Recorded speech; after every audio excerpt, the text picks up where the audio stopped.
내 이름은 이주인 시게오. 인간의 도리를 벗어난 악인을 잡아 지옥 같은 고통을 선사하는 고문 소믈리에다. 이러한 사명을 진 탓일까, 내 사무소를 찾아오는 이들은 하나같이 깊은 한을 품고 있다. 그래서 무슨 일로 저를 찾아오셨습니까? 저는 머리를 길게 기는 눈앞의 부인 또한 마찬가지다. 그녀의 눈동자 깊은 곳에는 검은 불꽃이 형형하게 타오르고 있었다. 제 딸을 더럽히고 망가뜨리고 웃으며 목숨까지 뺏어간 남자를 죽여주셨으면 합니다. 범인을 불태워 죽이고 싶어 안달이 난 원망의 불꽃이었다. 제 머리를 보세요. 아주 길죠? 그 아이가 세상을 떠난 뒤로 한 번도 자르지 않았어요. 왜죠? 다른 미용사였어요. 제 머리를 잘라줬던 날에 살해당했죠. 그래서 도저히 자를 수가 없었어요. 의뢰인은 비통한 심정을 털어놓기 시작했다. 의뢰인의 이름은 사와타리. 그녀는 스라의 외동딸을 두고 있었다. 유미코, 일어나! 출근해야지! 어떡해! 지각하겠다! 유미코 씨는 한창 때의 숙녀로 효심이 깊은 착한 딸이었다고 한다. 생전에 유미코 씨는 미용사로 일했었다. 언니, 저 남친 생겼어요. 이게 다 언니 덕분이에요. 고마워요. 어머, 정말요? 오늘은 더 예쁘게 잘라줘야겠네. 지각 특성상 유미코 씨는 늦게 귀가하는 일이 잦았다. 엄마도 참, 뭘 마중까지 나오고 그래. 나도 이제 다 컸는데. 한창 나이인 여자애가 밤까지 돌아다니는데 엄마로서 걱정이 안 들겠니? 의뢰인은 늦게 퇴근하는 딸을 자주 데리러 가고는 했다. 의뢰인은 한 달에 한 번 딸이 머리를 잘라주는 걸 삶의 낙으로 여겼었다. 고귀한 기부인처럼 잘라봤어. 어때, 엄마? 어머, 예뻐라. 제주도 좋지, 우리 딸. 딸과 함께 보내는 시간은 의뢰인에겐 보물이나 다름없었다. 유미코 씨에겐 결혼을 약속한 남자친구도 있었다고 한다. 어머님, 우리 따님을 제게 주십시오. 엄마, 걱정하지 마. 케이타 씨 진짜 좋은 사람이야. 그래, 이렇게 멋진 남자친구가 있다니 참 다행이구나. 둘이 행복하게 살아야 한다. 의뢰인의 남편은 일찍이 병으로 세상을 떠났었다. 여보, 유미코가 곧 결혼해. 드레스 입은 모습이 얼마나 예쁠지. 딸을 훌륭하게 키워 좋은 곳에 시집 보내겠다고 천국에 있는 남편과 약속했었던 것이다. 시간이 지나 한 달에 한 번 있는 머리 자르는 날이 찾아왔다. 우리 엄마 완전 미녀가 따라왔네. 10년 후 회춘한 것 같다. 얘도 참 부끄럽게 왜 그러니?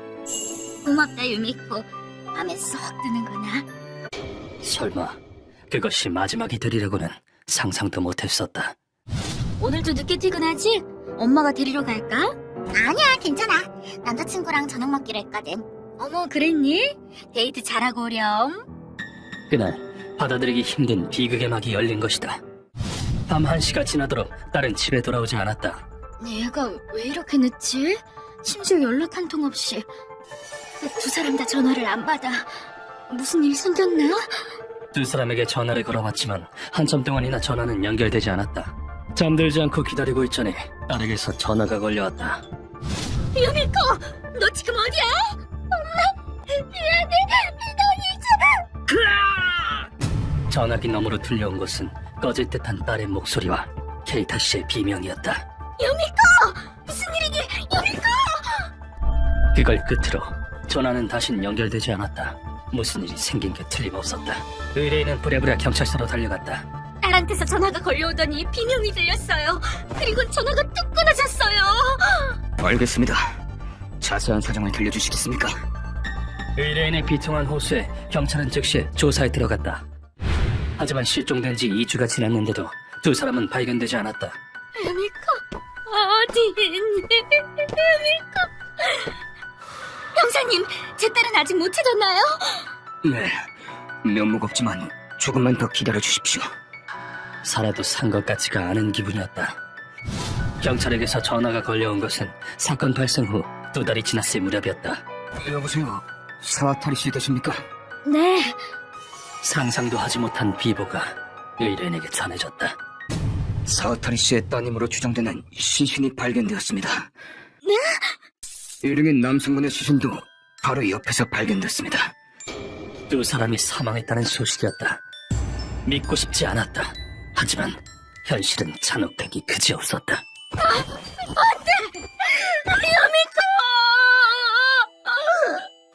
경찰서에 딸과 케이타 씨의 시신이 놓여 있었던 것이다. 더 끔찍한 사실은 두 사람의 시신이 난도질되어 있었다는 것이다. 저 어쩌다가 누가 이렇게 의뢰인은 거의 미쳐버릴 지경이었다.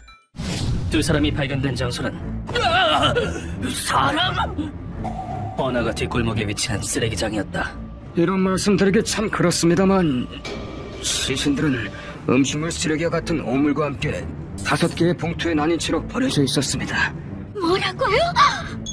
형사의 입에서 튀어나온 건 너무나도 끔찍한 현실이었다. 딸이 숨을 거둔 그날은 의뢰인이 머리를 자른 날이었다. 다현의 딸, 어떻게 이런 일이? 그날 딸의 얼굴이 선명하게 떠올랐다. 기다려 주십시오.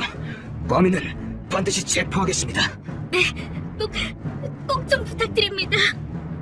경찰은 이 건을 엽기 살인 사건으로 규정하고 수사에 나섰다. 하지만 2년이 지나도 범인은 체포되지 않았다. 경찰은 대체 뭐더라는 거야? 단 하루도 잊은 적이 없는데 그날의 전화가 아직도 귀에 맴도는데 범인이 누군지 반드시 찾아내겠어. 의뢰인의 인내심은 기어이 한계에 달했다. 의뢰인은 딸의 결혼식을 위해 모아둔 돈을 가지고 뒷세계로 뛰어들었다.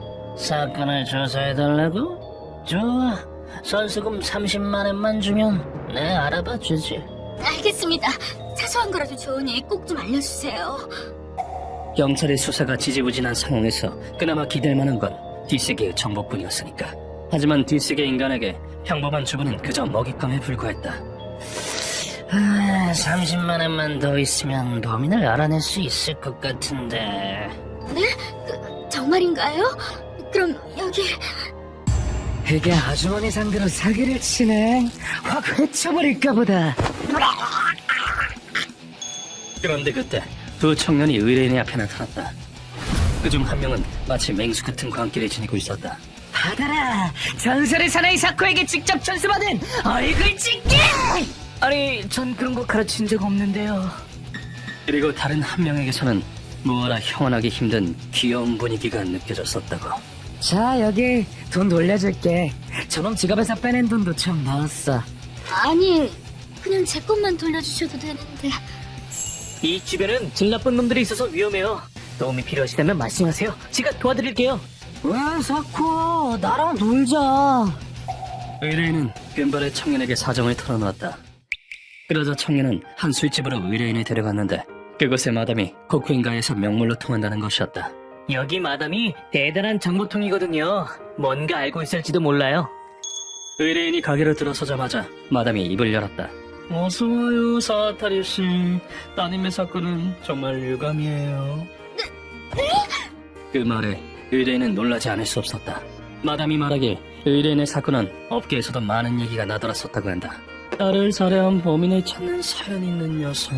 모를래야 모를 수가 없죠. 그것도 그렇네요. 마담, 사건에 대해 뭔가 알고 계신가요? 청년의 질문에 마담이 대답하길. 알다 마다. 사건이 일어났을 당시에 이미 정보가 내 앞으로 들어왔었으니까. 범인이 누군지 알고 있단 말인가요? 제발 제게 가르쳐주세요. 좋아요. 단 뜯기 전에 각오 단단히 해야 할 거예요. 마담의 말에 의뢰인은 고개를 끄덕였다. 범인의 이름은 타카야나기. 코쿠인가일에 어슬렁거리는 망나니예요. 사쿠, 너도 그런 놈이 구역에서 행패를 부리면 뭔가 조치를 취해야 하지 않겠니? 타카야나기, 그놈이 내 딸을. 그렇죠. 면모가 없습니다. 타카야나기 히데토시. 그것이 딸을 죽인 원수의 이름이었다. 타카야나기는 전형적인 망나니였다. 야, 물건은 제대로 준비했겠지? 그럼요. 최고급 품으로 준비했습죠. 성격은 급하고 유치하며 또한 못 말리게 난폭했다. 놈은 매일 밤 술이나 약에 흠뻑 취한 채 폭력성을 발산했다. 여자 어디 괜찮은 여자 없나? 폭력성을 분출하는 대상은 여성들로 그놈 손에 살해된 여성이 한둘이 아니었다. 뿐만 아니라 타카야나기는 이상 성욕자였다. 마침 저기 있군. 옆에 남자까지 끼고 말이야. 놈은 남의 여자를 강제로 빼앗음으로써 제 욕구를 채웠다. 의뢰인의 딸과 그의 약혼자도 놈의 타깃이 되었다. 우선 남자부터 처리하고 머리통을 깨주마! 놈은 밤길을 걷던 케이타 씨에게 냅다 망치를 휘둘렀다. 그런 뒤 두 사람을 자신의 아지트로 데려가 가차없이 폭력을 날렸다. 난 이제 유미코 씨는 죽기 직전 의뢰인에게 전화를 걸었고 무자비한 폭력 끝에 두 사람은 결국 숨을 거두었다. 속이 다 후련하네. 저것들 갖다 보는. 놈은 두 사람의 시신을 쓰레기 봉투에 넣어 처리했다. 진실을 알게 된 의뢰인은 분노로 숨을 가쁘게 쉬었다. 그래요, 분하시겠죠. 고작 형사처벌로는 부족해요. 그런 쓰레기는 더 큰 벌을 받아야 해요. 마담은 그리 말하며 의뢰인의 등을 부드럽게 어루만졌다. 내가 특별한 사람을 소개해줄게요. 범인으로 하여금 이 세상에 태어난 걸 후회하게 만들어줄 정의로운 괴물을. 우리 사건은 착하기도 하지. 이리 와, 진하게 키스해줄게. 그렇게 해서 내 사무소까지 찾아오게 된 것이다. 모든 설명을 마친 뒤 의뢰인은 바닥에 엎드리고 내게 머리를 조아렸다. 얘기 들었어요. 이주인 씨는 아주 대단한 분이시라고. 이렇게 부탁드립니다. 딸의 원수를 갚아주세요. 서와타리 씨. 애원하는 그 목소리엔 부조리한 현실에 대한 비통함과 범인을 향한 증오가 배어 있었다. 그때 의뢰인이 악기 같은 표정으로 외쳤다. 유미코는 내 보물이었어요. 딸을 좋은 사람에게 시집 보내는 게 내 꿈이었다고요. 내가 그 애를 어떻게 키웠는데 왜 내 딸이 그딴 놈한테 살해당해야 한단 말입니까? 부탁입니다. 범인을 지옥으로 보내주세요. 그것은 마치 피를 토하는 듯한 울부짖음이었다. 사랑하는 딸을 빼앗긴 어머니의 통곡이었다. 힘없이 떨리는 어머니의 손을 내가 어찌 뿌리칠 수 있겠는가? 알겠습니다. 당신의 한은 제가 책임지고 풀어드리겠습니다. 유미코, 너와 함께 살 수 있었다면 얼마나 좋았을까. 이 한을 거두는 것이 고문 소믈리에의 사명이니까. 술과 약에 취해 본인의 쾌락을 채우고자 무고한 여성의 미래를 짓밟은 죄. 버러지 같은 놈. 기대해라. 널 위해 특별히 그 고문을 준비해둘 테니. 이 고문을 당하고 제정신을 유지한 이는 아무도 없다. 그놈은 광란 속에서 죽어갈 것이다. 우린 의뢰인에게 건네받은 자를 토대로 타카나기의 은신처로 향했다. 외관부터 끔찍한데요? 하여간 센스하고는. 악당의 머릿속은 이해할 수 없는 법이지. 늘 그렇지 않았나. 이 괴상한 디자인을 그려야 했던 업자가 불쌍할 따름이다. 우리가 건물 안으로 들어가자 한구리들이 바닥에 쓰러져 있었다. 다들 몸에 상처가 있는데요? 평행으로 찢어진 걸로 봐선 클로로 공격당한 모양이군. 클로라. 상당히 마니악한 무기를 쓰는 걸 보니 여간 미친놈이 아닌 듯 싶다. 그러고서 얼마 지나지 않아 남자가 나타났다. 넌 죽어도 상관없겠지? 어차피 시궁창 인생일 테니까. 가면을 쓰고 한그루들의 클로로 공격하는 남자의 모습은 앞만 봐도 변태 같았다. 저 미치광이의 정체는 뭘까? 정답은 루카가 알고 있었다. 선생님! 저 사람 루크 크로바레시예요! 인형 뽑기 기계로 사기치다가 교국구금에서 소외당한 그 사람이요! 무례하군요. 방금 그 말 그냥 넘어갈 수 없겠는데요? 결국 후금이 조직원이란 말을 들으니 남자의 개성 넘치는 캐릭터성도 수긍이 갔다. 루크라는 자는 교국 후금이 선대보스가 살아있던 시절에 소소한 사기 행각에 가담했었다고 한다. 아무도 뽑지 못하도록 크레인을 약하게 개조해. 알겠나? 예. 그래서 사죄도 못하고 조직에서 설 자리를 잃어버렸다고. 듣기로는 지금의 보스에게 용서를 구하려고 코쿠엔가이의 치안을 지키고 있대요. 그랬었군.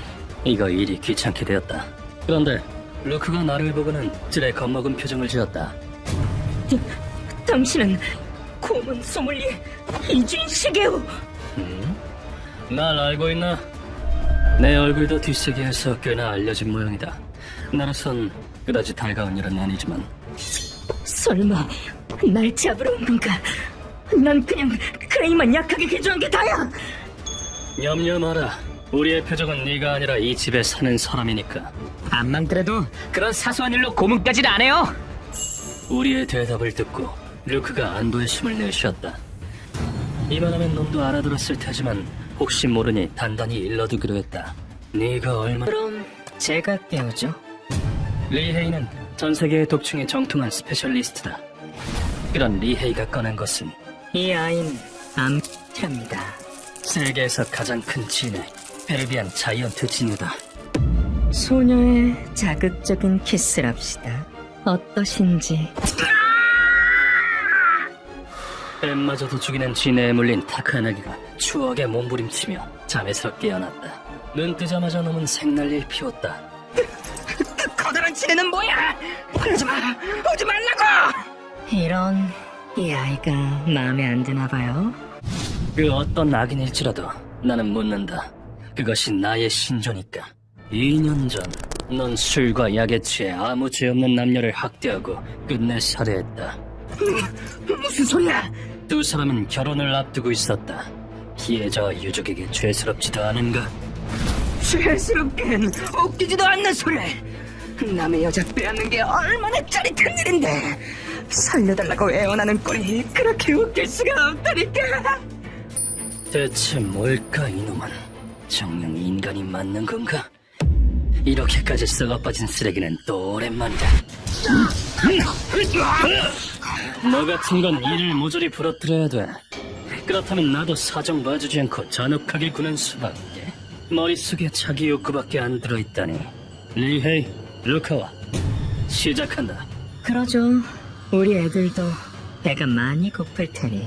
네, 선생님. 루카가 한치의 망설임 없이 스위치를 눌렀다. 놈을 지옥에 떨어뜨릴 스위치를. 그러자 투명한 케이지가 둔탁한 소리를 내며 바닥에서 솟아나왔고 놈은 그 안에 갇힌 꼴이 되었다. 뭐야 이건? 당신은 귀여운 아이들의 먹이가 될 거랍니다.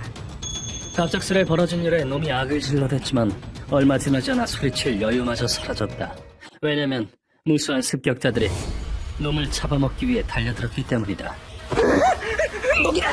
저리가! 밑에서 기어오르는 이 벌레는 또 먹어! 위에서는 모기가 그리고 밑에서는 진드기가 타카야나기의 몸을 뜯어먹기 시작했다.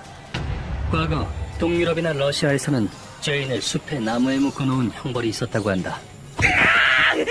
풀어줘! 따려워 죽을 것 같아! 이 형벌은 눈이 녹는 시기에 모기가 대량 발생할 때 행해졌으며 죄인은 극심한 가려움에 끝내 광란하다가 죽음에 이른다고 한다. 나는 리헤이의 협력을 얻어 세계 각지에 서식하는 여러 종의 모기와 진드기를 추가로 공수해왔다. 놈의 전신을 덮치는 가려움은 더욱 강렬해져 간다. 그뿐만 아니라 이 아크릴 상자는 검을 꽂아 넣을 수 있대 벌레는 빠져나올 수 없는 구조로 되어 있다. 살을 좀 찢어놔야 벌레들이 피를 빨아먹기가 수월하겠지?